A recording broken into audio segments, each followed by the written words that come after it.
कैवल्याचा पुतळा प्रगटला भूतळा, कैवल्याचा पुतळा प्रगटला भूतळा, चैतन्याचा जिव्हाळा ज्ञानोबा माझा, चैतन्याचा जिव्हाळा ज्ञानोबा माझा, ज्ञानोबा माझा, ज्ञानोबा माझा, ज्ञानोबा माझा, साधकाचा माये बाप दर्शन हरे ताप, साधकाचा माये बाप दर्शन हरे ताप, सर्वाभूती सुखरूप ज्ञानोबा माझा, सर्वाभूती सुखरूप ज्ञानोबा माझा, ज्ञानियांचा शिरोमणी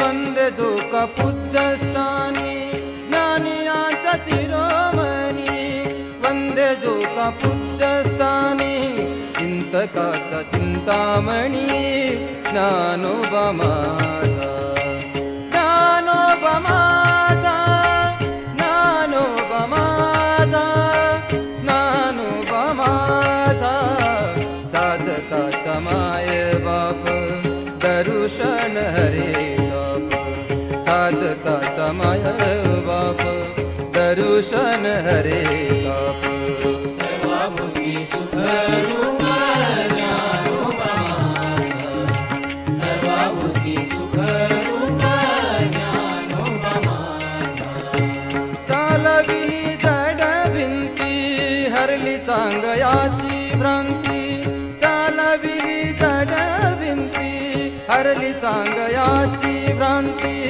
मोक्ष मार्गीचा सांगाती ज्ञानोबा माझा, ज्ञानोबा माझा, ज्ञानोबा माझा, ज्ञानोबा माझा, साधकाचा माये बाप दर्शन हरे ताप, साधकाचा माये बाप दर्शन हरे ताप, सर्वाभूती सुखरूप ज्ञानोबा माझा, सर्वाभूती सुखरूप ज्ञानोबा माझा, रेड्यामुखी वेद बोलविला गर्भधीजांचा हरविला, रेड्यामुखी वेद बोलविला गर्भद्विजांचा हरविला, शांती रूपी प्रगटला ज्ञानोबा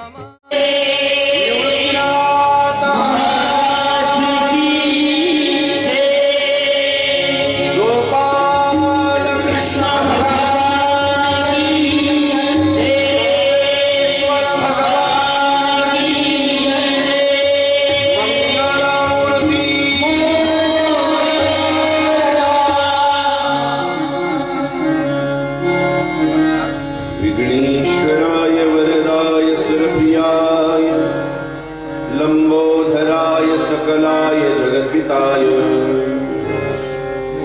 नागाननाय श्रुतियज्ञविभूषिताय गौरीसुताय गणनाथ नमो नमस्ते, ब्रह्मानन्दं परमसुखदं केवलं ज्ञानमूर्ति, द्वन्द्वातीतं गगनसदृशं तत्त्वमस्यादिलक्षणम्, एकं नित्यमिमनाचलं सर्वदि साक्षिभूतं, भावातीतं त्रिगुणरहितं सद्गुरुं तं नमामि, महायोगपीठे तटे भीमरथां वरं पुण्डरीकाय दातुं मुनीन्द्रे, समागततिष्ठन्तमानन्दकन्दम् परब्रह्मलिङ्गं भजे पाण्डुरङ्गम्,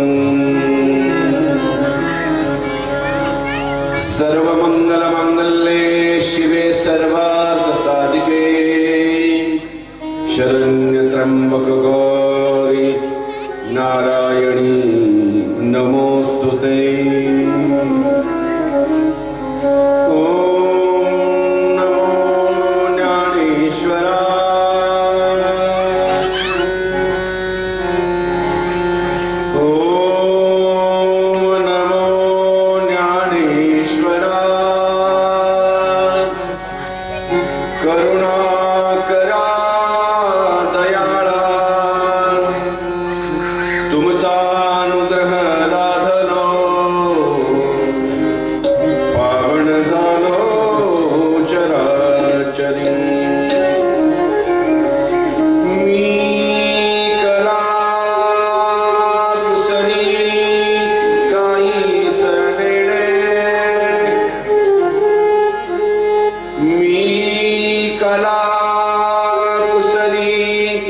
आधी चढणे बोलतो वचण्याती भाविका तुमचा अनुग्रह लाधलो पावन झालो चराचरी एका जनार्दनी तुमचा दास एका जनार्दनी तुमचा दास त्याची आस फुलवावी तुमचा अनुग्रह लाधलो पावन झालो चराचरी कुंडली कवरदा हरी विठ्ठल श्री ज्ञानदेव पंढरीनाथ भगवान की ईश्वर महाराज जगद्गुरु तुकाराम महाराज प्रभु रामचंद्र भगवान की ज्ञानेश्वर महाराज गजानना गणराया पार्वतीच्या नंदना बप्पा मोरया गजानना गणराया पार्वतीच्या नंदना बप्पा मोरया गणराया पार्वतीच्या नंदना बप्पा मोरया गजानना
कैवल्य साम्राज्य चक्रवर्ती माऊली महावैष्णव श्रीमंत सद्गुरू ज्ञानेश्वर भगवान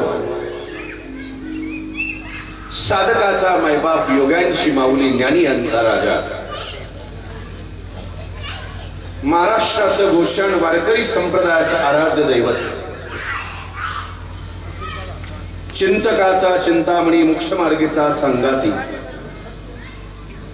विठोबाचा प्राणसखा चैतन्याचा जिव्हाळा कैवल्याचा पुतळा ज्ञानाचा सागर अनाथाची माय अशा संत श्रेष्ठ माऊली ज्ञानोबरायांचं जीवन चरित्र कथा कैवल्याचा पुतळा या कथेचं आयोजन या ठिकाणी होत आहे. माझा भारत दुर्लभम भारत जन्मा भारत देवभूमी महाराष्ट्र संतभूमी. भारतामध्ये आजपर्यंत जे अवतार झाले ते भगवंताचा अवतार आहे आणि महाराष्ट्रात जे जन्माला आले ते संत आहे. 24 अवतार आहेत, 9 अवतार आहेत, अंश अवतार आहेत, अंशांश आहेत, आवेश आहेत, असे अनेक अवतारांचे प्रकार आहेत. पण ते सगळे घडले ते भारतामध्ये घडले. भारत जिंकण्यासाठी अनेकांनी प्रयत्न केला, भारत कोणाला मिळाला नाही. वयाच्या 12 वर्षी अलेक्झांडर राजाने आपलं राज्य सोडलं, जग जिंकायला निघाला. जग जिंकता जिंकता तो भारत जिंकायला आला. त्याला भारत जिंकता नाही आला. पुरुषोत्तम राजाने त्याला गंगा पार होऊ दिले नाही आणि या भूमीच्या गंगा तटावर अलेक्झांडरने शेवटचा श्वास घेतला. वयाच्या 12 वर्षी त्याने राज्य सोडलं आणि वयाच्या 45व्या वर्षी या भूमीच्या तटावर या गंगेच्या काठावर त्याने प्राण सोडले. भारत जिंकता नाही. या भारतावर अनेकांनी अनेक वेळा हल्ले केले. गजनीच्या मोहम्मदने 17 वेळा भारत लुटून नेला. सोरटी सोमनाथाचं गुजरातचं मंदिर फोडलं, मंदिरावरचे हिरे माणके तोडून नेले आणि भगवान शंकराची हिऱ्याची पिंड त्याने धनाने फोडून तोडून आपल्या उंटांवर हत्तींवर संपत्ती लादून गजनीला निघून गेला. अनेक युरोपियन हल्ले झाले, अनेक तुर्की हल्ले झाले, अनेक पोर्तुगीज हल्ले झाले, अरबी हल्ले झाले, मुघल आले, इंग्रज आले. भारत पूर्ण उद्ध्वस्त केला. जरी उद्ध्वस्त केला तर उद्ध्वस्त झाली संपत्ती, पण उद्ध्वस्त झाली नाही संस्कृती आणि संस्कार. अलेक्झांडरच्या राजाने सांगितलं, राजा बाळा, तू भारत जिंकायला जर गेला, भारत जिंकता जर आला, संपत्ती बरोबर येताना तिथला वेदांत घेऊन ये, वेद ग्रंथ घेऊन ये. 4 वेद म्हणे प्रसिद्ध, त्यातला एक यजुर्वेदी नावाचा ग्रंथ आपल्याला सप्रेम भेट घेऊन ये. अलेक्झांडर राजा जेव्हा भारत जिंकायला आल्यानंतर त्याने एका ब्राह्मणाची भेट घेतली. सांगितलं, आम्हाला यजुर्वेदी ग्रंथ पाहिजे. म्हटले ग्रंथ नाही मिळणार, सगळी संपत्ती लुटली तरी चालेल पण ग्रंथ देणार नाही. म्हटलं नाही ग्रंथ दिला तर तुझं दरबीर काही राहणार नाही. ब्राह्मणाने ग्रंथ द्यायचं कबूल केलं, पण एका रात्रीत आपल्या मुलाकडून ग्रंथ पाठ करून घेतला आणि मग ग्रंथ ताब्यात आला. ग्रंथ गेला पण ग्रंथ ग्रंथीतून गेला नाही, म्हणून आज ग्रंथ जिवंत आहे. पूर्वीच्या काळी छापखाने नव्हते, लिहिणारे कमी होते. ग्रंथ नेल्यानंतर तो प्रत्येक जण ग्रंथ पारायण करून करून करून करून करून करून करून करून करून तो ग्रंथ पाठ करायचा. म्हणजे पूर्वीच्या काळी जुन्या लोकांना शाळा शिकलेले नव्हते पण ग्रंथ पाठ होते. रामायण सांगायचं ठरलं, घरामध्ये पोथी लावायचं ठरलं, तर आता अर्थ सांगणारी माणसं राहिली नाही. शिकलेली माणसं आहेत पण अर्थ सांगता येत नाही. ते शिकलेले नव्हते पण अर्थ सांगता येत होता. गावात 2-4 अशी जुनी वयस्कर मंडळी असायची. एक जण वाचायला बसायचा, एक अर्थ सांगायला बसायचा. दोघांनाही काय वाचता येत नाही पण ग्रंथाचा अर्थ सांगता येत असायचा. तर ग्रंथ पाठ केलेला. असा भारत समृद्ध आहे. या भारतावर अनेकांनी हल्ले केले, अनेकांनी भारत लुटण्याचा प्रयत्न केला. भारत लुटला गेला असं म्हणताच येणार नाही. आजही भारत समृद्ध आहे. आजही संपत्ती सोन्याच्या खाली भारतामध्ये जास्त आहे. म्हणून जहा डाल डाल पर सोने की चिडिया करती बसेरा, असा भारत स्वतंत्र आहे. त्याही पेक्षा समृद्ध जर काय असेल तर तो महाराष्ट्र आहे. मी नेहमी माझ्या कीर्तन प्रवचनात सांगत असतो, या भारताचे पहिले पंतप्रधान पंडित जवाहरलाल नेहरू म्हणायचे, भारतामध्ये जेवढे संत जन्माला आले नाही त्याच्यापेक्षा जास्त संत जन्माला आले ते महाराष्ट्रात जन्माला आले. पण या महाराष्ट्रातल्या लोकांना हे संत असताना कळाले नाही, संत गेल्यानंतर कळाले. ज्ञानोबरायांना असताना कोणी शिवलं नाही ना, आता शिवण्यासाठी आळंदीत गर्दी आहे. असताना अंगभर वस्त्र मिळाले नाही आणि आता 2-2 किलो चांदीच्या वजनाचा पेटा आहे. असताना अंगभर वस्त्र नाही, आता 2-2 किलो चांदीच्या वजनाचा पेटा आहे. असताना झोपायला जागा नाही, आता चांदीचा पलंग आहे. असताना इंद्राणीला शिव दिलं नाही आणि आता पंचामृताने समाधीला अंघोळ आहे. पंचामृत ठेवायला तांब्या पितळाची भांडी नाही, चांदीची घागर, चांदीची बाजी, चांदीचं गंगालय. असताना खापर मिळालं नाही आणि आता सोन्याच्या ताटातून नैवेद्य. असताना 2.5 किलोमीटर पर्यंत मुलं फिरली, मालू तरी मिळाली नाही. आता 2.5 किलोमीटर पासून दर्शनाला रांगा आहेत, माऊलींच्या दर्शनाला गर्दी आहे. असताना पहिल्यांदा ज्ञानोबराय पंढरपूरला गेले, अनवाणी पायाने गेले. पायी भाजत होते म्हणून वडाची पानं पायाला बांधली होती. आणि आज माऊली पंढरपूरला निघाली तर सोन्याच्या पादुका चांदीच्या पालखीत आहे, चांदीची पालखी चांदीच्या रथात आहे आणि चांदीच्या रथाला बैलजोड कोणाची जोडायची याच्यासाठी निलाव आहे. निलावात ज्याचा नंबर येतोय त्याच्या आळंदीतून बैलांसहित मिरवणूक. असताना काय, असताना संत कळालेच नाही. आणि अजून तरी काय संत कळाले? किती जणांच्या घरी ज्ञानेश्वरी बरं आहे तर ते किती जण वाचतायत? किती जणांचा हरिपाठ पाठ आहे? हरिपाठ किती जणांचा आहे? आमचे विद्यार्थी महाराज यांचे संस्कार घेतात म्हणून हरिपाठ पाठ आहे. यांच्या वडिलांचा हरिपाठ पाठ आहे का? नाही. किती जणांची ज्ञानेश्वरी तयार आहे? किती जणांना भक्ती आहे? किती जणांना भगवंतावर प्रेम आहे? फार हातावर मोजण्यासारखी मंडळी आहे. म्हणून हे चरित्र अनुभवायचे. काय त्रास काढलाय संतांनी हे आपल्यापर्यंत पोहोचवायला. ज्ञानोबरायांना प्रसिद्धीला आणण्याचं काम 2 संतांनी केलं. पहिले संत आहेत ते नामदेव महाराज आणि दुसरे संत आहेत ते एकनाथ महाराज. पहिले संत कोण आहेत? नामदेव महाराज. नामदेव महाराज म्हणजे कोण? नामदेव महाराज आले का लक्षात? का ज्याने फिरविले देवळ जगा माझी ख्याती, नामदेवा हाती दूध प्याला. मंदिर फिरवले त्यांनी प्रत्यक्षात. असं एवढं सोरटी सोमनाथाचं मंदिर आहे. हे मंदिर औंढ्या नागनाथाचं मंदिर फिरवणारे, पूर्वेकडचं तोंड पश्चिमेकडे करणारे नामदेव महाराज. ज्यांच्या हाताने भगवंत दूध पिला ते नामदेव महाराज. त्यांनी ज्ञानोबरायांना प्रसिद्धीला आणण्याचं काम केलं. नाही तर ज्ञानोबरायांनी स्वतःचं चरित्र कुठल्या ग्रंथात लिहिलं नाही. ज्ञानोबरायांचा हरिपाठ प्रसिद्ध आहे, ज्ञानोबरायांची ज्ञानेश्वरी प्रसिद्ध आहे, ज्ञानोबरायांचा अमृतानुभव प्रसिद्ध आहे, ज्ञानोबरायांची गाथा प्रसिद्ध आहे, ज्ञानोबरायांची कुटाभंग प्रसिद्ध आहे, ज्ञानोबरायांच्या विरहिणा प्रसिद्ध आहे.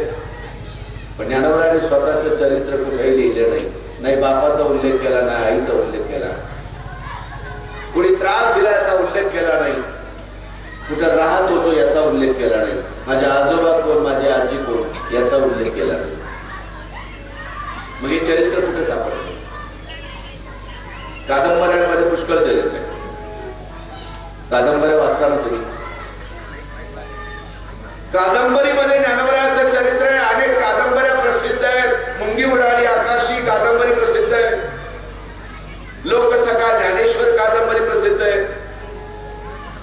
बाप ज्ञानेश्वर समाधिस्थ कादंबरी प्रसिद्ध आहे. अशा अनेक कादंबऱ्या माऊलींवर प्रसिद्ध आहे. पण कादंबरी वेगळी असते आणि ग्रंथ वेगळे असते. शिवाजी सावंतांनी 3 कादंबऱ्या लिहिल्यात. एक कादंबरी मृत्युंजय, एक युगांधर आहे आणि तिसरी छावा आहे. कादंबरीची मजा दाखवाय का? मी मागे एकदा दशकरेला इथे प्रवचनाच्या वेळेस सांगितलं. शिवाजी सावंतांच्या 3 कादंबऱ्या प्रसिद्ध आहे. एक कादंबरी मृत्युंजय आहे, एक कादंबरी युगांधर आहे आणि एक कादंबरी छावा आहे. मृत्युंजय मध्ये कर्ण, युगांधर मध्ये कृष्ण, छावा मध्ये संभाजी.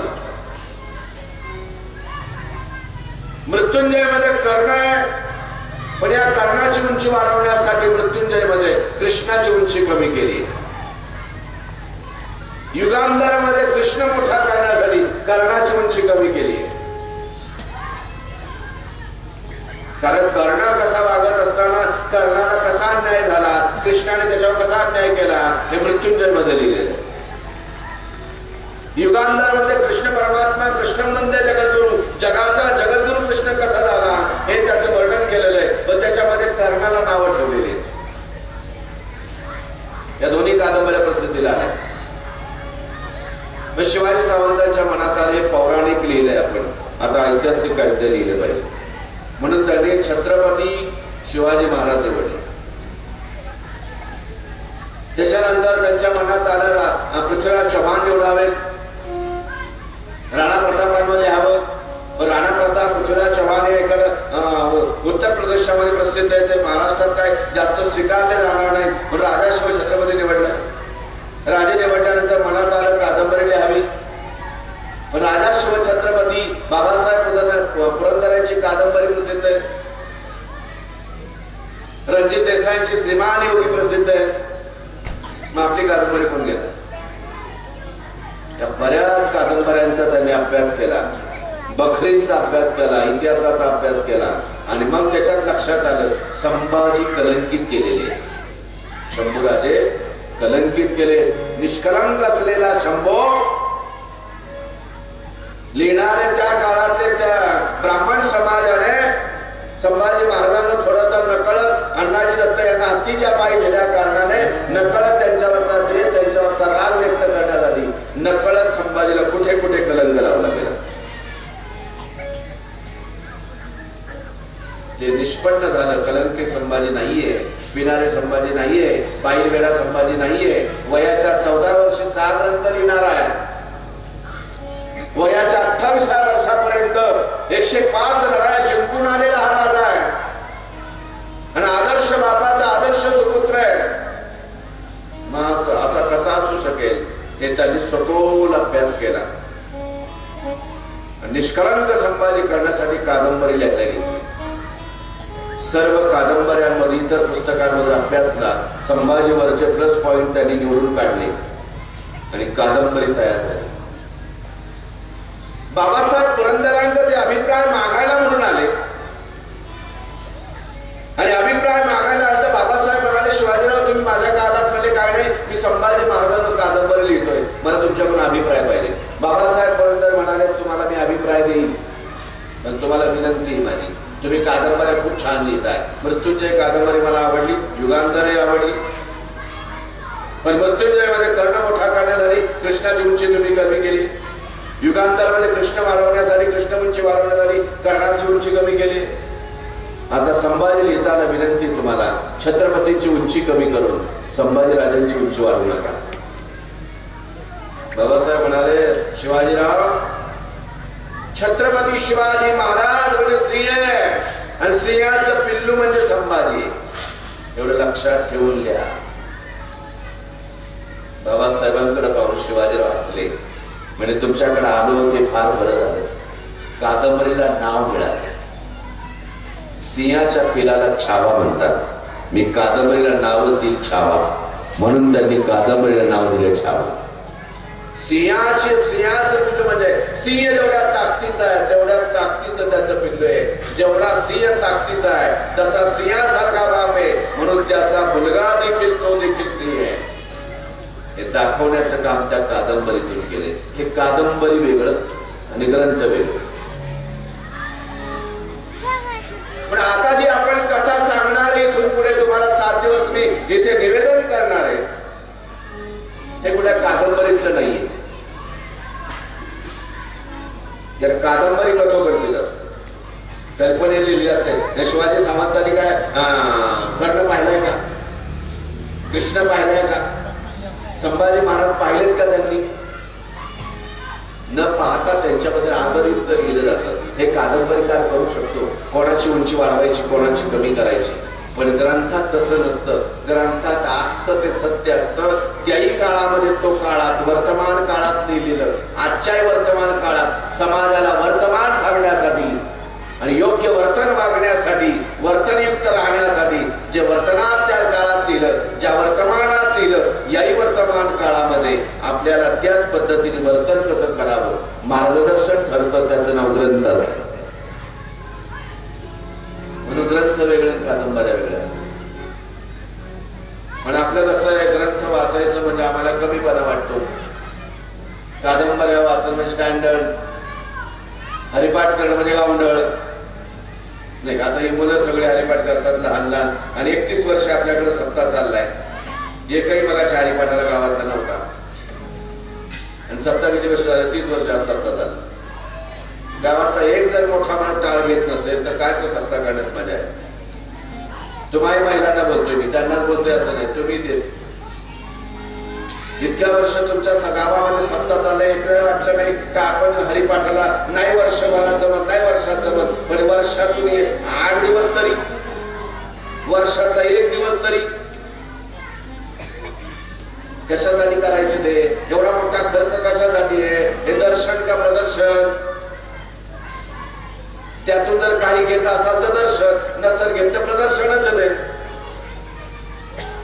ही लहान लहान मुलं मगाशी नाचत होती, त्यांच्याकडे पाहून फक्त आमच्या मनात येत होतं, पण टाळ घ्यायची लाज वाटत होती. टाळ कोणी घ्यावा माहिती का? मी तर म्हणेन पहिला टाळ सरपंचांनी घ्यावा. कुणी आहे का सरपंच? येत आहेत. पहिला टाळ चेअरमननी घ्यावा, पहिला टाळ अध्यक्षांनी घ्यावा. कारण का, जे जे वडील करतील, ज्येष्ठ जे करतात ना त्याचं अनुकरण कनिष्ठ करतात. लक्षात येते का माझं बोल? म्हणून टाळा टाळी लोपला नाथ, अंगो अंगी मुरला छंद, भोग भोगिता आटला, ज्ञान गिळोनी गावा गोविंदुगा. मी सरपंच आहे हे विसरून टाळ घालू. मी चेअरमन आहे, कसा टाळ घेऊ? मी चेअरमन आहे विसरून टाळ घ्यावा. मी अध्यक्ष आहे, कसा टाळ घेऊ? हे विसरून ज्ञान गिळोनी गावा गोविंदुगा. तर तो परमार्थ आहे. नाही तर ते प्रदर्शन आहे. काय मजा नाही प्रदर्शनाला. उद्यापासून टाळ घ्या, तुम्हाला माझी विनंती राहील. टाळ घेणं कोणाचे काम नाही. भगवंत ज्याने जो टाळ घेतो ना, भगवंत त्याला टाळत नाही. प्रत्येक कामामध्ये तुम्हाला आनंद आणि तुम्हाला यशस्वी जर करायचं असेल तर प्रत्येकाने टाळ हा घेतलाच पाहिजे, तर तो परमार्थ आहे. म्हणून वारकरी संप्रदायामध्ये या 2 संतांनी ज्ञानोबा आणि तुकोबाला ज्ञानोबरायांना प्रसिद्धीला आणण्याचं काम केलं. एक पहिले संत नामदेव महाराज आहेत. म्हणून जी आता आपण कथा पाहतो ही नामदेव महाराजांच्या गाथेतली, ही नामदेव महाराज गाथा किती वर्षापूर्वीची आहे? 750 वर्षापूर्वीची गाथा आहे. त्याच्यामध्ये संत ज्ञानेश्वर महाराज भावंडांच्या आधी तीर्थावळी आणि संत समाधी असं प्रकरण आहे. त्याच्यामध्ये संपूर्ण चरित्र आहे माऊलींचं, आणि त्यातून आपण आठवणार. ज्ञानेश्वर महाराजांना दुसरे संत जे आहेत त्यांनी एक प्रसिद्धी लागली. दुसरे संत आहेत ते एकनाथ महाराज. एकनाथ महाराज कोण आहेत? भानुदासाच्या कोणी महाविष्णूचा अवतार. बोला. भानुदासाचे कोणी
कोण माहिती का? भानुदास महाराज. पैठण, ज्याला पूर्वीचं नाव प्रतिष्ठान म्हटलं गेलं, गोदावरीच्या काठावर. तुम्हाला एवढंच माहिती आहे, पैठणी म्हणजे पैठण. पैठणी पुढे निर्माण झाली पैठण. नेसले ग बाई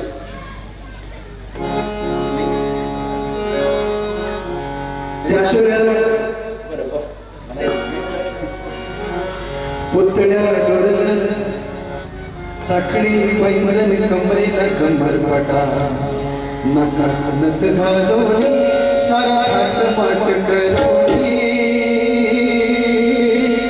नेसले शालू पैठणचा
महाराष्ट्रातलं दक्षिण काशी. या पैठणामध्ये भास्कर पंत नावाचं ब्राह्मणाचं एक वाडा. त्या भास्कर पंतांच्या पोटी जन्माला आले भानुदास महाराज. पंढरपूरचा पांडुरंग कर्नाटकला नेला गेला होता विजापूरच्या राजाने. त्या पंढरपुरावरून त्यांना आणण्यासाठी भानुदास महाराज स्वतः पैठणला गेले होते. विजापुरीच्या अनाबुदीच्या राजाला पांडुरंगाने देवाने सांगितलं होतं, तुझ्या गावाला मी येईल, पण माझ्या भक्ताचा जर अपमान केला, हरिदासाची कोणा न घडावी निंदा, सहात गोविंदा नाही त्याची. तू जर माझ्या भक्ताचा अपमान केला तर मी तुझ्या गावी थांबणार नाही, असं अट घेतली. आणि भगवंत पंढरपूर सोडून कर्नाटकला विजापूरच्या नगरीमध्ये गेला. भानुदास महाराज भास्कर पंतांचा पुत्र, भास्कराचा दास म्हणून भानुदास. पंढरपूरला आले तर देवच नाही, देव कुठे गेला म्हणजे कर्नाटकला, म्हणून कानडा विठ्ठल कर्नाटकचा झाला. आणि मग तिथे गेले. भगवंताने भानुदास महाराज आले म्हणून आलिंगन दिलं. स्वतःच्या गळ्यातला कंठा भानुदास महाराजांच्या गळ्यात घातला. कंठा चोरीला गेल्याचा आण आला. भानुदासांना अटक झाली आणि सुळाव द्यायला राजाने सुरुवात केली. त्या क्षणाला सुळाचं पाणी झालं. भानुदास महाराजांवरचा आळ गेला. भगवंताने त्यांना वाचवलं. अंतकाळी तैसा संकटाच्या वेळी हरितया सांभाळी अंतर्बाह्य. आणि भानुदास महाराजांचा अपमान केला, माझ्या भक्ताचा अपमान केला म्हणून पांडुरंगाने कर्नाटक सोडलं. आणि कर्नाटकाहून पुन्हा भानुदास महाराजांनी पंढरपूरला पांडुरंग आणला आणि पुन्हा मूर्ती स्थापन झाली. पण एक सांगतो, भानुदास महाराजांनी मुक्त केला पांडुरंग कर्नाटकातून आणून पुन्हा महाराष्ट्रात स्थापन केला. पुन्हा महाराष्ट्रात आणून त्याला विठ्ठल उभा केला. भानुदास महाराज किती साल असेल? 1400च्या काळात हा इतिहास आहे. त्याच्या नंतर एक मजा झाली. महाराष्ट्रात पुन्हा एक भानुदास महाराज जन्माला आले अलीकडच्या काळात. आमच्याकडचे जुन्नरचे संतवीर रामदास बाबा म्हणसो पैठणच्या भानुदास महाराजांनी देवमुक्त केला कर्नाटकाकडून. आमच्या जुन्नरच्या आपल्या महाराष्ट्राचा वैभव वारकरी संप्रदायाचे संतवीर रामदास बाबा म्हणसो प्रातस्मने वैकुंठवासी संतवीर रामदास बाबांनी पांडुरंग मुक्त केला बडव्यांकडून. नाही तर पूर्वीच्या काळी दर्शन करताना 50 पैसे द्यावे लागायचे. आज 50 पैसे म्हणजे आता 500 रुपये द्यावे लागले असते तेव्हा पांडुरंगाचं दर्शन करता आलं असतं. पंढरपूरमध्ये यात्रा कर होता, प्रत्येकाकडून यात्रा कर 30 पैसे घेतला जायचा. आज तो आपल्याला 300 रुपये यात्रा कर द्यावा लागला असता. तो यात्रा कर त्यांनी बंद केला आणि बडव्याकडून देव काढून घेतला. बडवे नाही दर्शनाला आला आणि वारकऱ्याने जर पैसे दिले नाही तर त्याला मारत होते, काठीने मारत होते. एवढा बडव्यांचा अतिरेक चालला. एका बडव्याने तर खूप घाण गलिच्छ काम केलं, ते आता मी इथे बोलणार. संतवीर रामदास बाबांनी मोर्चे काढले आणि पंढरपूरला त्या बडव्याने मुक्त केला. आता बडवे नाही देवाच्या पूजेला, साधी माणसं आहेत, मराठीत पूजेला, ब्राह्मण नाही. ही कृपा कोणची? संतवीर रामदास बाबा म्हणतो, फार मोठे व्यक्ती. असे भानुदास महाराज पैठणकर, त्यांच्या पत्नीचं नाव सावित्राबाई आणि सावित्राबाईचा मुलगा चक्रपाणी आणि चक्रपाणीची पत्नी सरस्वती आणि चक्रपाणीचा मुलगा सूर्यनारायण आणि सूर्यनारायणाची पत्नी रुक्मिणीबाई. या सूर्यनारायणाच्या पत्नीला एक मुलगा झाला, त्याचं नाव एकनाथ. पण नाथ महाराज जेव्हा जन्माला आले ना तेव्हा ते मूळ नक्षत्रावर आले, त्याच्यामुळे आई वडील लवकर गेले. चक्रपाणी बाबा पण गेले, आजोबा गेले, वडील गेले, एकटाच राहिला. म्हणून भानुदास महाराजांनी त्या मुलाचं नाव ठेवलं एका, कारण एकटाच राहिला म्हणून एका. आणि ते देवगिरीचे गुरु मिळाले त्यांना जनार्दन स्वामी. आणि जनार्दन स्वामी नाथ संप्रदाय असल्या कारणाने त्यांनी त्यांना अनुग्रहित केलं आणि मग तिथून पुढे एक नाही राहिला, एका नाही राहिला, तो एक नाथ झाला. वारकरी संप्रदाय हा नाथ अधिष्ठित आहे. नाथ संप्रदायाला अधिष्ठित संप्रदाय आहे. तिथे कसं असतं माहितीये का, अनुग्रहाच्या अगोदर जे नाव आहे त्याच्यामुळे नाथ लावलं जात. म्हणून एक नाथ, निवृत्ती नाथ, गहिनी नाथ, चरपटी नाथ, असं नाथ शब्द शेवटी लावतात, कारण नाथ संप्रदाय आहे. म्हणून एकनाथ महाराजांना जनार्दन स्वामींसारखे गुरु मिळाले. रात्रीच्या वेळेला अचानक टाळी का वाजली म्हणून जनार्दन स्वामींनी पाहिलं. एका पैचा शोध लागत नव्हता म्हणून एकनाथ रात्रभर जागा होता. अरे म्हणजे एका पैसाठी रात्र जागवली, त्या भगवंतासाठी जर अशी निश्चित राहिला तर जग जिंकशील. तिथेच तिथून पुढे परमार्थाला सुरुवात झाली. आणि मग गुरुंनी आज्ञा केली, लग्न कर. परमार्थ हा ग्रस्ताश्रमातच चांगला होता. तुमच्या लक्षात आलं, ग्रस्ताश्रम हा उत्तम आश्रम आहे. लग्न कर नाथा. कारण ब्रह्मचारी, ग्रस्ती, वानप्रस्थ, संन्यास, वानप्रस्थ, संन्यास आणि ब्रह्मचारी हे 3 आश्रम ग्रस्ताश्रमावर अवलंबून नाही का. ग्रस्ताश्रम कसा आहे, ग्रस्ताश्रमावर वानप्रस्थ चालतो आणि संन्यासी सुद्धा माधुकरी मागायला कोणाकडे जातो? संन्यासाकडे जातो का? ग्रस्ताश्रमाकडे येतो ना. आपल्याकडेच माधुकरी माग ओम भिक्षाम देहि माते कोण म्हणतं? कोणापुढे? ग्रस्तापुढे. म्हणून ग्रस्ताश्रमावर जे अवलंबून आहेत. म्हणून ग्रस्ती हो बाबा, लग्न कर. कारण लग्नाला शुभमंगल विवाह सोहळा म्हणतात. लग्नाला काय म्हणतात? शुभमंगल विवाह सोहळा. धर्माला अनुसरून घेतलेला भोग त्याला म्हणतात शुभमंगल. धर्माला अनुसरण नसेल तर ते अमंगल. म्हणून लग्नामध्ये आनंद करायचा असतो. सगळ्यांच्या देव ब्राह्मणांच्या साक्षीने 2 जीवांचं मिलन, दोन जीवांचा, दोन प्रपंचाचा, दोन गावांचा, दोन तालुक्यांचा, दोन घरांचा, दोन गोत्रांचा, दोन जीवांचा संगम होतो ना, त्याला शुभमंगल विवाह सोहळा म्हणतात. म्हणून त्यांचं लग्न झालं नाथांचं. आणि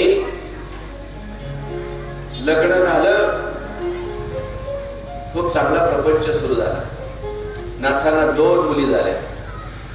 गिरदाबाई नावाची पत्नी मिळाली, 2 मुली आणि 1 मुलगा झाला. पण एकनाथ महाराजांचं मुलाचं कधी पटलंच नाही. बाप लेकाचं पटत नाही जास्त. कोणाला बाप बरा वाटतो? माझ्या सही ते आमच्या वडील आता 9 महिने झाले गेले होता, तेव्हा राग येत होता बापाचा. वटारलेल्या डोळ्याने पाहणारा, रागवणारा बाप नको वाटतो असता. पण बाप गेल्यानंतर बापाचं अस्तित्व कळतं बरं का, त्याचा अनुभव मला. आता कीर्तनावर रात्रीच लवकर घरी जात, घराची ओढ लागते. कीर्तन संपलं का तर घरी बाप नाही. घरी बाप असला का भीती नसते, काळजी नसते. कारण ओझ वाढणारा, प्रपंचाची काळजी घेणारा, घराचा राखणदार म्हणजे बाप असतो. असेपर्यंत बापाचं महत्व नाही कळत का? खरं सांगू का, बापाचं प्रेम हे वेगळंच असतं. जरी वटारलेल्या डोळ्यांनी पाहत असला तर त्याच्या मागची माया फार वेगळी असते. संभाजी महाराजांना जेव्हा औरंगजेबाने पकडलं, तुमच्या बहादूर किल्ला बांधलं आणि औरंगजेबाने संभाजीच्या कमरेला हात लावून पाहिलं, संभाजी लाभलाय का, तेव्हा संभाजी महाराजांच्या डोळ्यात पाणी आलं. का पाणी आलं? तेव्हा संभाजी महाराज लक्षात आले, आज जर आमच्या आबा असते, आज जर माझा बाप असता तर मला माझ्या बापाने आज सोडवलं असतं. आज सोडवायला आबा नाहीत, आम्हाला कोणी सोडवणार नाही. अशा कठीण प्रसंगाला ज्याचे आठवण होते ना, त्याचं नाव बाप असते. बापाचं प्रेम फार वेगळं असतं. एकनाथ महाराजांचं आणि त्यांचे मुलगा हरिपंडित याचं कधी पटलंच नाही. म्हणून हरिपंडिताला एकनाथ महाराजांनी घराच्या बाहेर काढलं आणि घराच्या बाहेर काढल्यानंतर हरिपंडित निघून गेला. हरिपंडित निघून गेला, घरात नाही हरिपंडित. 2 दिवस झाले गिरजाबाई जेवल्या नाहीत. एकनाथ महाराज म्हणले, गिरजे पोराला घराच्या बाहेर काढलं म्हणून नाराज झालीच काय?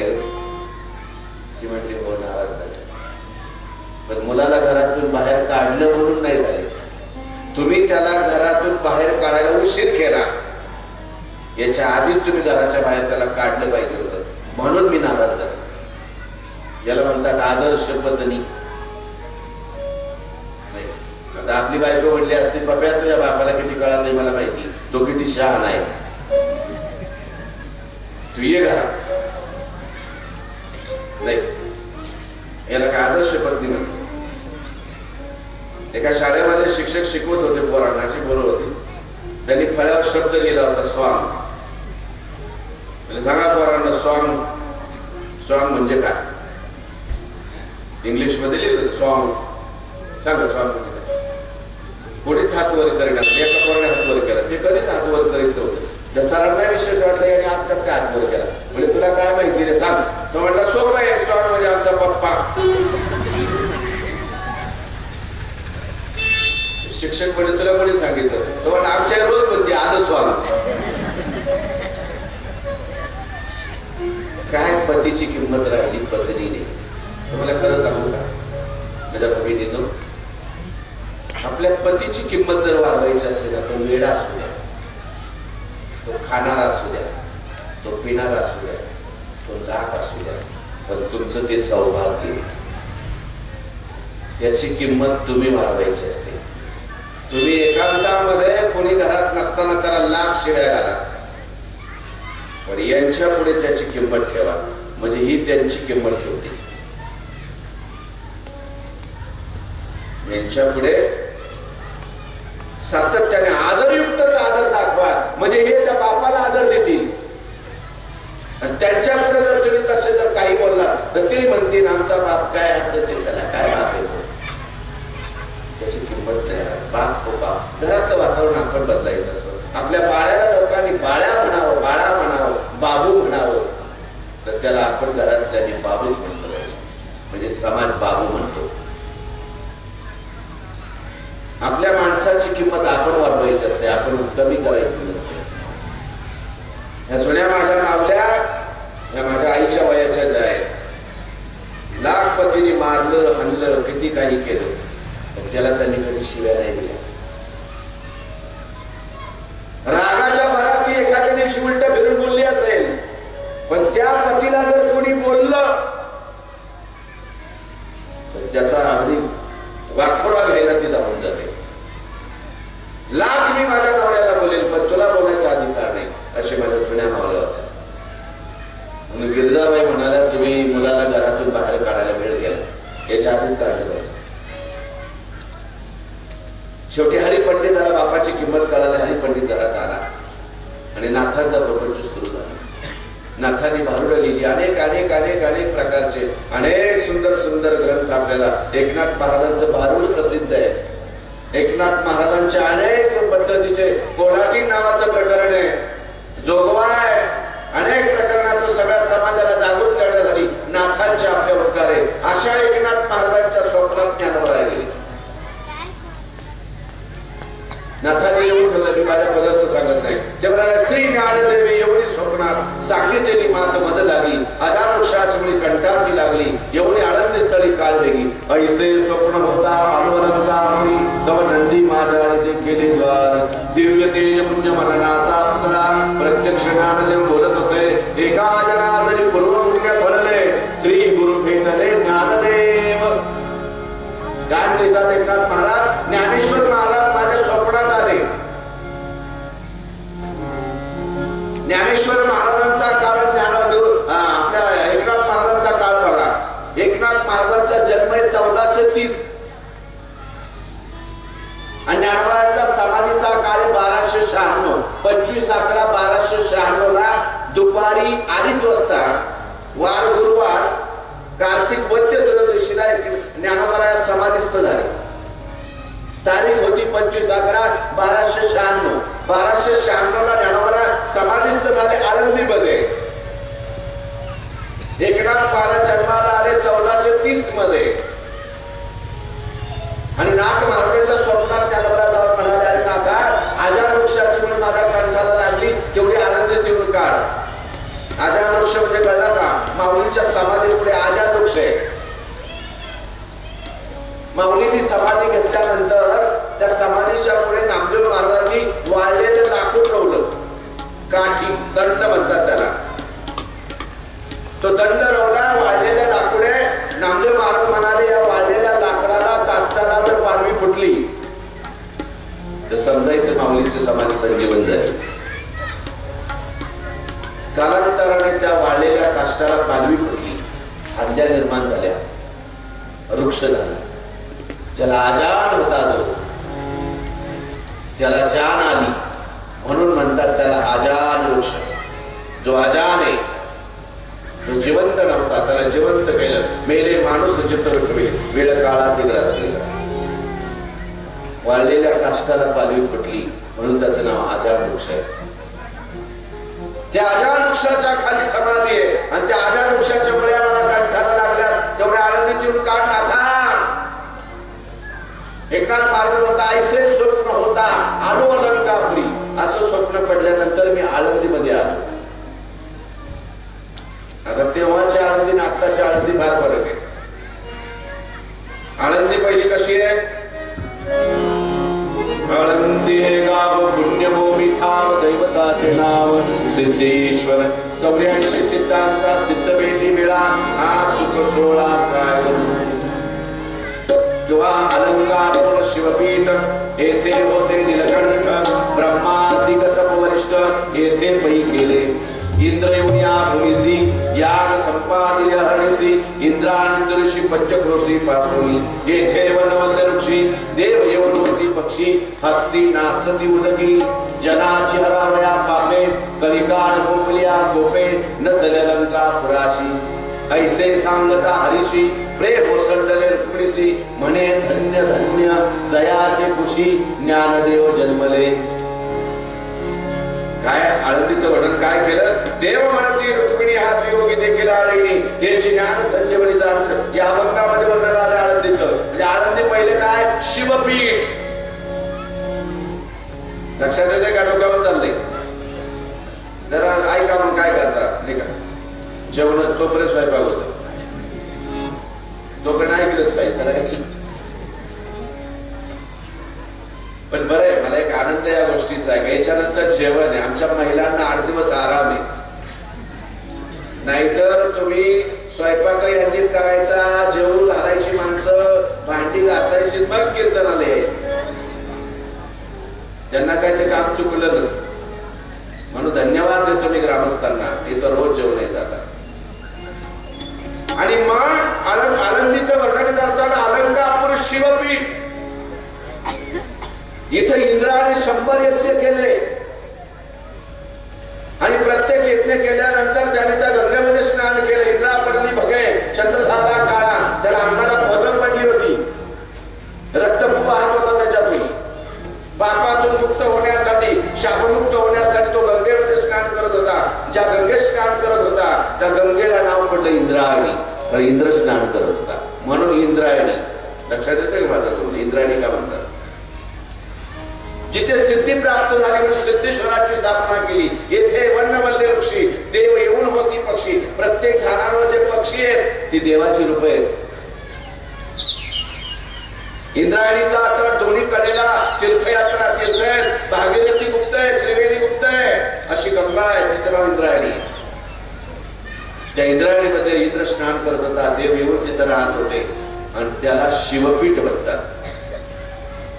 इथे हस्तीचं पाणी होतं, हाडांचं. आपल्या हस्तीच्या उरतात ना जाळातून, आगळीतून, ज्या चिता केल्यानंतर आपल्याला जेव्हा हरिडाग दिला जातो, आपल्या शरीरातले सगळे हाड हस्ती जळतात, पण काही तरी आगळीत राहतात.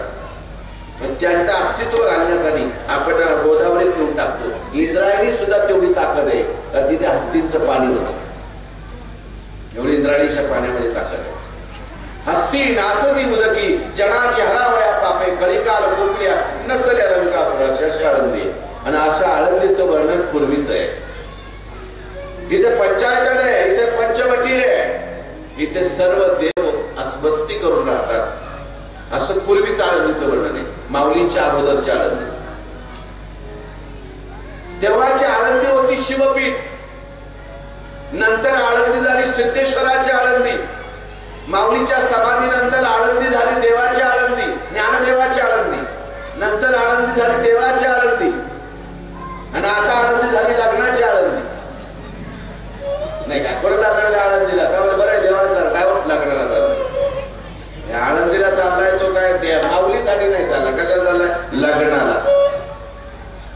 प्रत्येक एप्रिलच्या काळी मठांमध्ये रोज सकाळी काकडा असायचा. मला आठवत काकडा, हरिपाठ, ज्ञानेश्वरी प्रवचन. आता सतत मंगलाष्टका चालू असतात. ज्याचं लग्न झालं नाही त्याच्या नगरीत जाऊन लग्न करतात. काय नवलेखन आहे? ज्याचं लग्न झालं नाही त्याच्या नगरीत पुढे जाऊन लग्न करावं.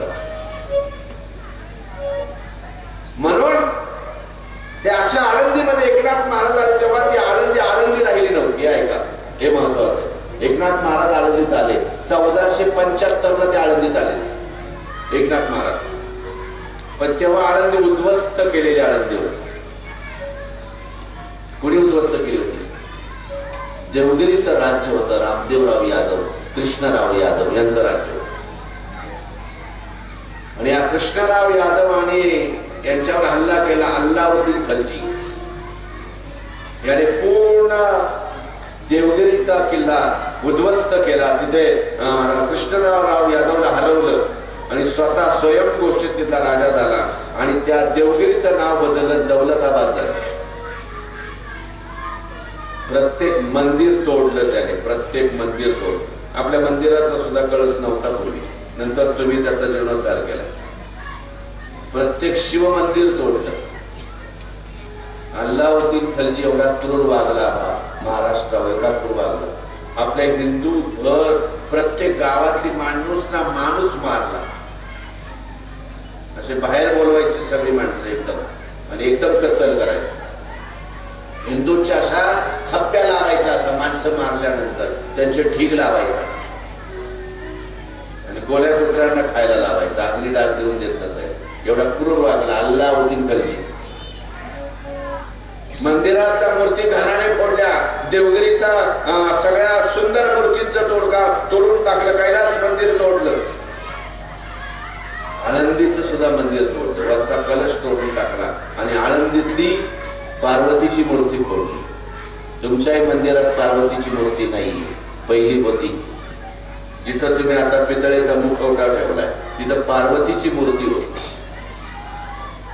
बघा, तुम्हाला जर मला मगाशी मंदिरात गेल्यानंतर भगवंतानेच दाखवलं का काय इथे पार्वतीची मूर्ती असावी, थोडी बघा बसवता आली. तिथे वरच्या बाजूला मूर्तीची जागा आहे, तिथली मूर्ती आता नाही, त्या काळात तोडली गेलेली आहे.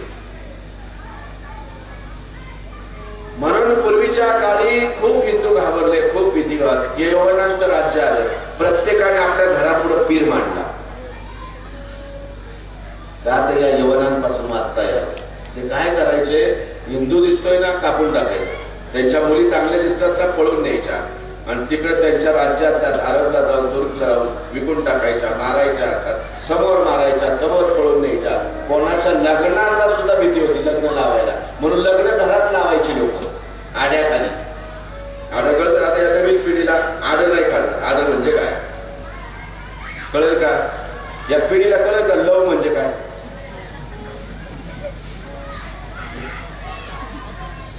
लव कळते का तुम्हाला? लव यांना फक्त लव माहिती आहे, पण लव नाही माहिती. नाही, लव माहिती का तुम्हाला? ते लव म्हणजे काय? घराच्या पुढे, दरवाजाच्या पुढे अशी पुढच्या बाजूला जास्त भाग वरचा छताचा काढलेला असायचा, जेणेकरून घरात पाणी येऊ नये. सोडलेला 2 फुटाचा पुढचा भाग त्याला म्हणतात लव. त्याच्या खाली माणूस उभा राहू शकतो. म्हणून त्या काळामध्ये त्या लोकांनी काय केलं, लग्न लावायला सुद्धा आपल्याला भीती होती, म्हणून लग्न लावताना घरात लावायचे, आतमध्ये घरात. बाहेर मंडप साधा पाल्याचा घातला जायचा आणि आतमध्ये लग्न लावली जायची. का तर त्याने जर मुलगी पाहिली सुंदर असेल तर ते पळून द्यायचे, मारायचे, घरदार उद्ध्वस्त करायचे. म्हणून घरापुढे पीर ठेवायचा का? त्या लोकांना समजून सांगायचं, बाबा तुम्ही म्हणेल तसे आम्ही वागायला तयार. तू म्हटलं ना उद्या मुसलमान हो, तयार आहे आम्ही. तुमच्या देवाची पूजा करतो, आमच्या देवाची नाही. आणि आपल्या मंदिरांना रंगकाम करून देत नव्हते ते. चुना चोळला जायचा, चुना. आपला हा कलश शिखर आहे, ते शिखर कसं बांधायचं? मशिदीच्या आकारात बांधायचं, जास्त उंच नाही बांधायचं. चारी बाजूचे जे कलश आहेत ते 4 ते मिनार स्वरूपामध्ये बांधायचे. लांबून त्यांना वाटावं मशिदी आहे, मग मंदिर वाचायचं. खंडोबाचं मंदिर डोंगरावर ते कुठून दिसतं, म्हणून त्या मंदिर जेजुरीचं मंदिराचं बघा, वरचं शिखर जास्त उंच नाही, ते घुमटाकार आहे, असा घुमटे, आणि बाजूच्या मिनार स्वरूपात आहे. लांबून जर का मशिदच वाटते यांना. आणि पूर्वीच्या काळी त्याला रंग नव्हता. मला आठवतं जेजुरीच्या मंदिराला चुनाच होता. शिखराला शक्यतो मंदिराला चुना चोळला जायचा, त्यांना असं वाटावं मशिदी म्हणजे मंदिर वाचायचं. आणि शक्यतो नंतर ही मंदिर बांधली गेली ती कळसाची नाही बांधली, कौलारू घर होती. विठ्ठल मंदिर कौलारू, मारुती मंदिर कौलारू. का? त्यांना वाटावं घर आहे म्हणजे मूर्ती वाचायची. मूर्ती फोडू नये म्हणून आपण काय करायचं, दगड बांध लावायचं, दगड ठेवायचा, साळुंका म्हणायचं त्याला, आणि त्याला सेंदूर चोळायचा. मूर्ती नव्हत्या, मूर्ती घडवता येत होत्या पण ठेवत नव्हते. इतकं बिकट महाराष्ट्राची अवस्था झाली होती. तोच नंबर आळंदीचा लागला होता. आळंदी राहिली नव्हती, गावातली लोक गावात राहिली नव्हती, दऱ्या खोऱ्यांमध्ये राहायला गेली होती. मंदिरामध्ये पार्वतीची पिंड फोडली होती, शंकराची सिद्धेश्वराची पिंड फोडली गेली होती. एकनाथ महाराज आळंदीत आले, 15 दिवस माऊलींची समाधी सापडली नाही. 15 दिवस जवळचं अन्नधान्य संपलं. करायचं काय? स्वतः ज्ञानोबरायांनी वाड्याचं रूप धारण केलं आणि यांना अन्नधान्य आणून दिलं.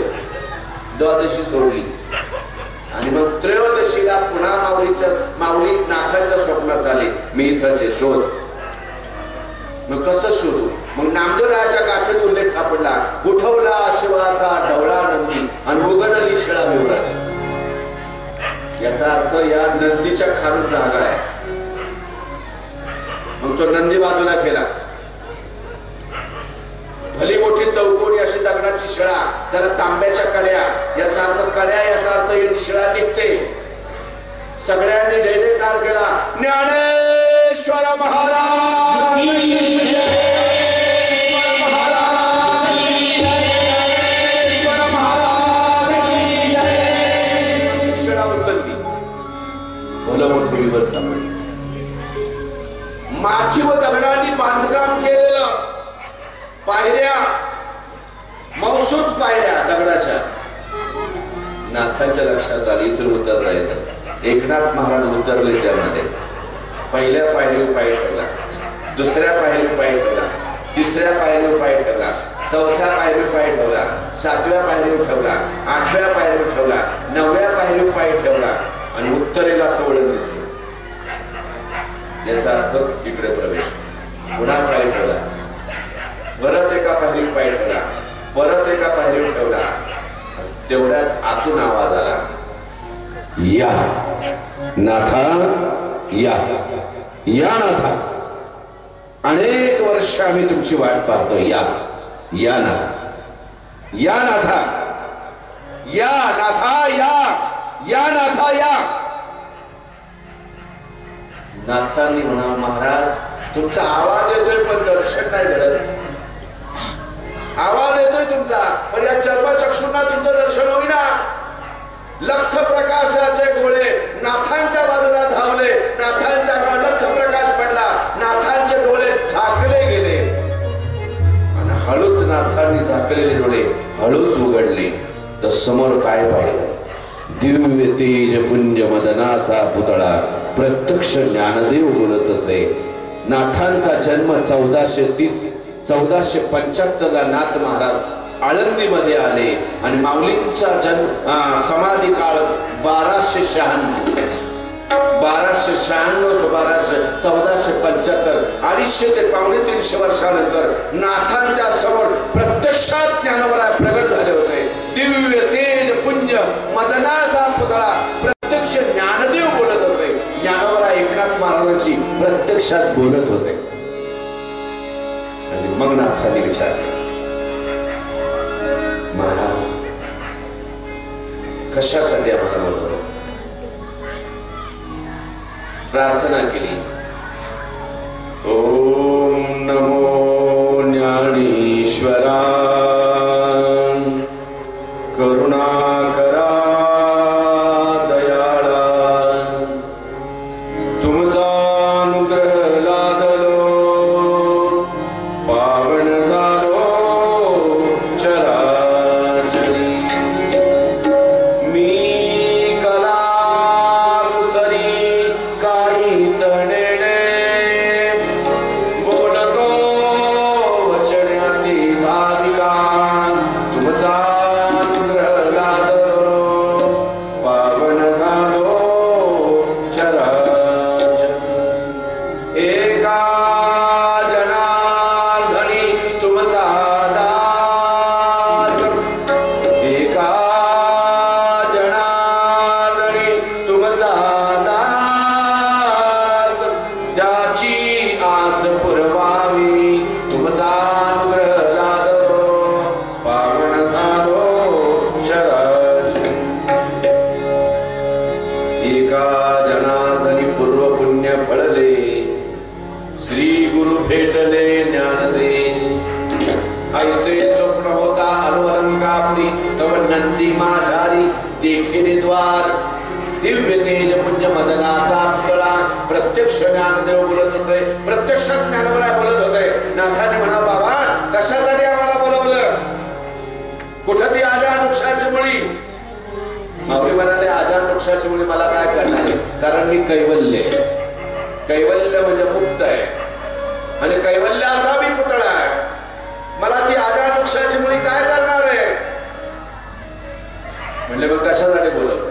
म्हणजे ज्यावेळेस मी समाधी घेतली ही ज्ञानेश्वरी माझ्याजवळच राहिली, हा अमृत अनुभव माझ्याजवळ राहिला, ही चांगलं 65 माझ्याकडेच राहिली, हा हरिपाठ माझ्याकडेच राहिला. कारण जाऊन ज्ञानेश्वर बसले आसनावरी आणि पुढे ज्ञानेश्वरी ठेवली. तो ज्ञानेश्वरी ग्रंथ माझ्याकडे, हा समाजापर्यंत पोहोचवावा म्हणून तुम्हाला आम्ही बोलून घेतलं. कारण तुम्ही भांडुदासाच्या कोणी महाविष्णूचा अवतार आणि आम्ही महाविष्णूचा अवतार सखा माझा ज्ञानेश्वर.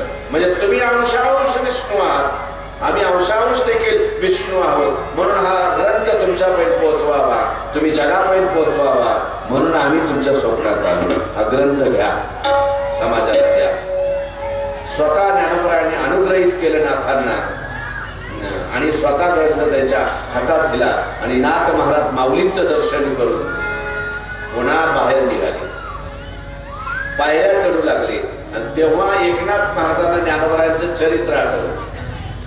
मग तो अभंग त्यांनी लिहिला. कैवल्याचा पुतळा प्रगटला पुतळा, चैतन्याचा निवाळा ज्ञानोबा माझा, साधकाचा मायबाप दर्शनारिता, सर्वाभूती सुखरूप ज्ञानोबा माझा, चालविली जडविद्य हरणे चांगले याची भ्रांती, मोक्ष मार्गिका सांगणारी ज्ञानोबा माझा.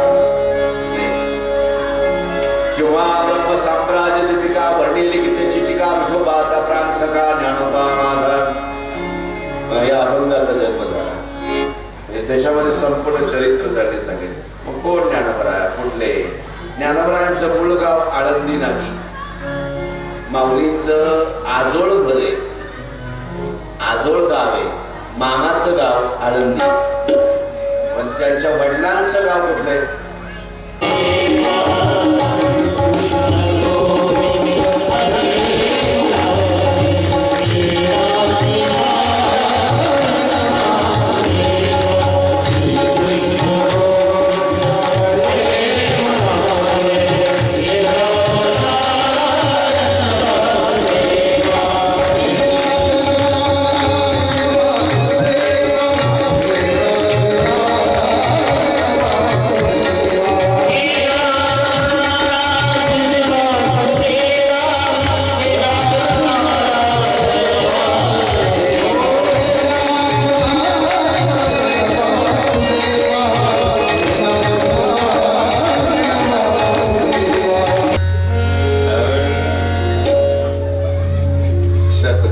नाथांना ज्ञानोबरायांचं जीवन चरित्र आठवलं.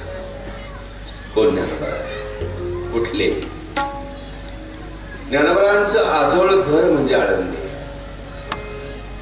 पण ज्ञानोबरायांचं मूळ गाव आपेगाव, पैठण पासून 4 कोसावर. मग कोण हे कुळ कुठलं? हरिहरपंत कुलकर्णी.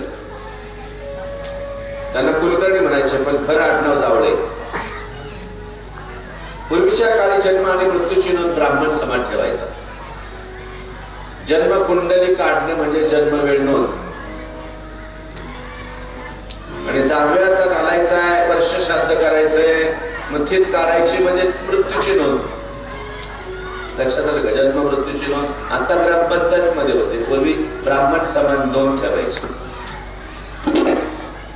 मग आता एका ब्राह्मणाला एवढं मोठं गाव आहे, कसं एवढं कसं त्याला एवढं सगळ्यांपर्यंत कसं पोचता येणार? मग काही अशी कुळ ठरवून दिली जायची. म्हणजे आता तुमच्याकडे जे काही आडनावाची माणसं आहेत त्यांनी सांभाळायचं. त्याला म्हणतात कुलकर्णी. कुलकर्णी, कुळाची सर्व काय करणी आहे त्याची नोंद ठेवणारा कुलकर्णी, हे त्यांना दुसरं नाव, पण मूळ आडनाव जावळे. हरिहरपंत कुलकर्णी यांचा मुलगा रामचंद्र पंत कुलकर्णी, केशवपंत कुलकर्णी, मोहनाबाई याची हरिहरपंतांना 3 मुलं झाली. ज्ञानोबरायांचा पूर्व इतिहास सांगतोय, जेव्हाचे कालखंड आहे का? हरिहरपंत कुलकर्ण्यांना 3 मुलं झाली, रामचंद्र पंत, केशवपंत, मोहनाबाई. रामचंद्र पंतांचा वंश वाढला, केशवपंत मुंज झाल्यावर गेले आणि मुलगी मोहनाबाई देवगडला दिली. रामचंद्र पंतांच्या मुलाचं नाव गोपाळपंत कुलकर्णी आणि गोपाळपंतांना मुलगा झाला, त्यांचं नाव त्र्यंबकपंत कुलकर्णी. आणि त्र्यंबकपंत कुलकर्णी देवगिरीच्या राजाकडे काम करत होते, चिटणीस काम करत होते. त्यांना बराच वतन होत. वतन म्हणजे 5 गावांचं इनाम. त्या ठिकाणी त्यांना तेवढ्या त्या गावाचा येणारा शेतसारा तो सगळा त्यांच्याकडे जमा व्हायचा आणि त्या गावाचा विकास त्यांनी करायचा आणि उरलेली रक्कम राजा आणून द्यायची. ग्रामपंचायत जसं काम करते तसं वतन होतं, एकच पाहायचा. मग तो पाटील किंवा तो ब्राह्मण त्यांच्या वतन होतं. पूर्वीच्या काळी बघा बरीचशी ब्राह्मणांना वतन जास्त होती, जमिनी जास्त होत्या. कुळ कायद्यामध्ये आपल्याकडे राहिल्या, त्यांच्या गेल्या. म्हणून तशा पद्धती गोविंदपंत कुलकर्ण्यांचा मुलगा गोपालपंत कुलकर्ण्यांचा मुलगा त्र्यंबकपंत कुलकर्णी. आणि त्र्यंबकपंतांना 2 मुलं झाली, एक गोविंदपंत आणि हरिपंत. त्र्यंबकपंतांना किती मुलं झाली? 2. एक मुलगा गोविंदपंत, दुसरा हरिपंत. हरिपंत युद्धात मारला गेला आणि मग मुलगा गेल्याचं दुःख झालं कोणाला? त्र्यंबकपंत कुलकर्ण्यांना. त्यांनी देवगिरीच्या राजाचं काम सोडून दिलं आणि आपेगावला येऊन राहू लागले. मग गोविंदपंतांना त्र्यंबकपंतांनी जबाबदारी घराची टाकली, त्यांचं लग्न लावलं आणि गोविंदपंतांची पत्नी मीराबाई हिच्याशी गोविंदपंतांचा विवाह झाला. त्र्यंबकपंत कुलकर्ण्यांचा मुलगा गोविंदपंत आणि गोविंदपंतांच्या पत्नीचं नाव मीराबाई. पण गोविंदपंत कुलकर्ण्यांना बरेच वर्ष मुलबाळ झालं नाही, बरेच वर्ष. वयाच्या 45 वर्षापर्यंत काही संतती झाली. पण गोविंदपंतांना काही टेन्शन नव्हतं, काय मुल झालं न झालं. पण गावाला फार टेन्शन आलं. कळलं का नाही? बरोबर, गावाला फार टेन्शन असतं, कोणाला मुलं झाली नाही, कोणाला काय झालं. ज्यांना होत नाही त्यांना काही टेन्शन नसतं, पण शेजारच्यांना फार टेन्शन असतं. अजून नाही का काय झालं? माझं त्यांचं ते पाहते नाही, कशा टेन्शन घेत असते. बघा आमच्या मुलाला 2 मुलं झाली, अजून काहीच नाही का? आणि या महिलांमध्ये तर फार अवघड असतं. भाजी निवडता एखाद्याच्या घराचा कार्यक्रम करून टाकतात. त्या सासूच्या काही मनात नसतं पण आणून घालतात. भाजी निवडता म्हणते सून कशी काय केली? छान आहे, चांगली माझी सून. ती समोरची सांग कशाची चांगली? माझी पहिली अशीच होती. पक्क्या बनेल, ह्या बनेल नवीन पिढीतल्या पोरी बनेल. सावध राहा, असं गोड बोलून माझ्या हातातून सगळं घेतलं, वेड्यासारखी वागती का काय? सगळं तिच्या ताब्यात येऊन बसली. कोण आहे तू? सासू आहे, सासू. म्हणजे माझ्या लक्षातच नाही आलं, तू आता सांगितलं ते बरं झालं. झाली लगेच सासू. कडा काढा सुरुवात करायच्या नाही का? खूप अवघड असतं महाराज, काय सांगू तुम्हाला. या 2 नाही का या महिला एकमेकींच्या फार वैरी असतात. एक स्त्री दुसऱ्या स्त्रीची फार वैरी, त्याच्यामध्ये आपलं फार मरण होतं नाही का? भाजी जर चांगली झाली ना, म्हणायचंच नाही चांगली झाली. मी तर ज्या वेळेला बसलो ना घरात काहीच म्हणत नाही. ते घरातले म्हणतात कशी काय झाली? काय कळत नाही मला काय झालं. पण चांगलं म्हणावं तर कोणी केलं हे पहिलं टेन्शन येत नाही. आपण जर म्हणलं ना भाजी चांगली झाली, आईने लगेच म्हणायचं मला वाटलंच. आता आमचं काय गोड लागणार आहे? आमचं बायकोनी केली ना म्हणून गोड लागलं. आपण जर म्हणलं आईने छान भाजी केली, मग इकडून उत्तर असतं आम्हाला काय येतं? सगळ्यांच्या आईला फार चांगलं जमतं. माझं लग्न झालं, प्रश्न पडला मला असा कार्यक्रम निघाला महाराज. असा प्रश्न पडला दूध कोणाचं मागायचं? निघताना दूध घ्यावं म्हटलं, निघावं म्हणलं. बायकोला हाक मारावं तर आई म्हणन आत्ताच लगेच बायकोला हाक मारायला लागला. बघा बरं, आईला हाक मारावं तर बायको म्हणायची मग लग्नच कशाला केलं? आईला हाक मारायची. मी काय केलं माहिती का? म्हणजे असा हात जोडला, म्हणजे पांडुरंगा सर्वांना दिवस गेले. 9 महिने 9 दिवस परिपूर्ण भरले आणि जन्माला आले कोण? विठ्ठल पंत. जन्मास काय आलं? वैराग्य परिपूर्ण जन्माला आलं आणि विठ्ठल प्रसादाने झालं, पांडुरंगाच्या कृपेने झालं, म्हणून मुलाचं नाव ठेवलं विठ्ठल. तेच ज्ञानोबरायांचे वडील विठ्ठल पंत कुलकर्णी. आणि इथे कथा थांबते आजची.